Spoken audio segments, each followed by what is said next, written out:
सभी को मेरा क्रांतिकारी नमो बुद्धाय जय भीम। आज हम लोग बात करेंगे कि बाबा साहब डॉक्टर अंबेडकर ने महिलाओं की शिक्षा पर बहुत जोर दिया। बाबा साहब ने कहा कि इस देश की 50% की जो आबादी है वो महिलाओं की है और कोई भी देश तब तक तरक्की नहीं कर सकता जब तक उस देश की महिलाएं तरक्की नहीं कर सकती हैं। बाबा साहब ने बेटों के साथ साथ बेटियों को भी पढ़ाने पर जोर दिया। उन्होंने कहा कि बेटियों को भी शिक्षित करना बहुत ज़रूरी है, क्योंकि महिलाएं जो होती हैं वो दो परिवारों को संभालती हैं, एक अपना मायका और दूसरा अपना ससुराल। महिलाएं अगर शिक्षित होंगी, संस्कारवान होंगी, तो वो वैसे ही संस्कार अपने बच्चों को भी देंगी, जिससे उनके बच्चे भी उन्नति करेंगे।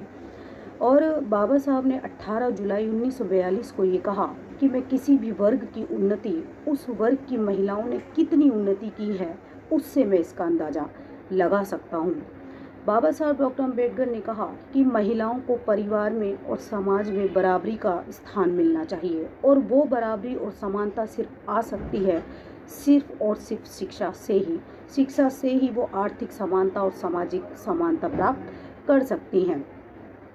बाबा साहब ने संविधान के आर्टिकल 14, 15 और 16 में ये प्रावधान रखा कि महिलाओं लिंग के आधार पर किसी के साथ कोई भी भेदभाव नहीं किया जाएगा।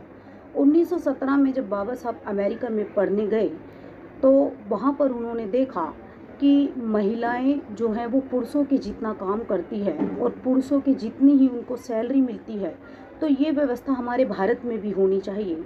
तो यहाँ के जो दो कमज़ोर वर्ग थे, एक तो महिलाओं का वर्ग था और दूसरा था पूरे बहुजन समाज का। इन दो वर्गों पर बाबा साहब ने बहुत काम किया, और आज अगर महिलाएं डॉक्टर, इंजीनियर, आईएएस, पीसीएस, यहाँ तक कि चांद तक वो पहुँच गई हैं, तो वो सिर्फ और सिर्फ बाबा साहब डॉक्टर भीमराव जी की बदौलत ही है।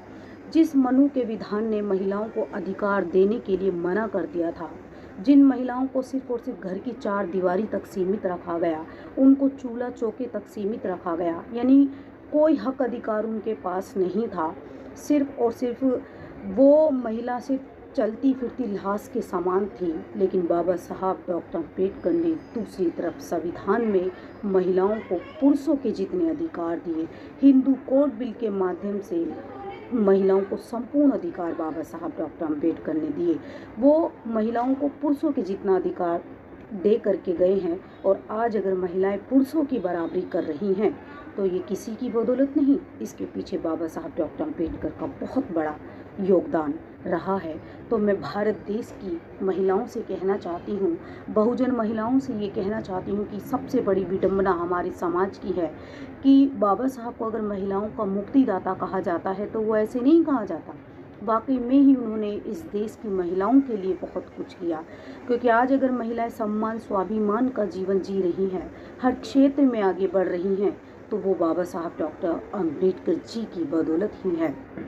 और मैं कहना चाहती हूँ बहुजन महिलाओं से कि आप अपने इतिहास को पढ़िए, बाबा साहब को पढ़िए, संविधान को पढ़िए, हिंदू कोड बिल को पढ़िए। आप मेरी बात पे भी विश्वास मत कीजिए, क्योंकि इन सब का एक इतिहास रहा है, और आप जब पढ़ लेंगी, जान लेंगी, तो खुद ब खुद आप समझ जाएंगी।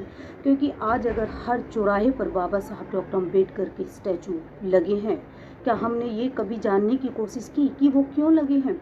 भारत की बात छोड़ दीजिए, पूरे विश्व में अगर सबसे ज़्यादा स्टैचू किसी के हैं तो वो बाबा साहब डॉक्टर भीमराव जी के हैं, और उसी महापुरुष की जय जयकार होती है जिन्होंने इस देश के लिए कुछ किया हो।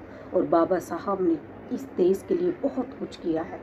तो दो लाइनें मैं बोलना चाहूँगी महिलाओं के लिए कि महिलाओं का जीना इतना आसान नहीं होता अगर धरती पर पैदा कोई भीम नहीं होता। रोती मनुवाद की गुलामी से घूंघट में फिर, और सर उठाकर इतना चलना आसान नहीं होता। इसी के साथ मैं अपने शब्दों को विराम देती हूँ। आप सभी को मेरा नमो बुद्धाय, जय भीम।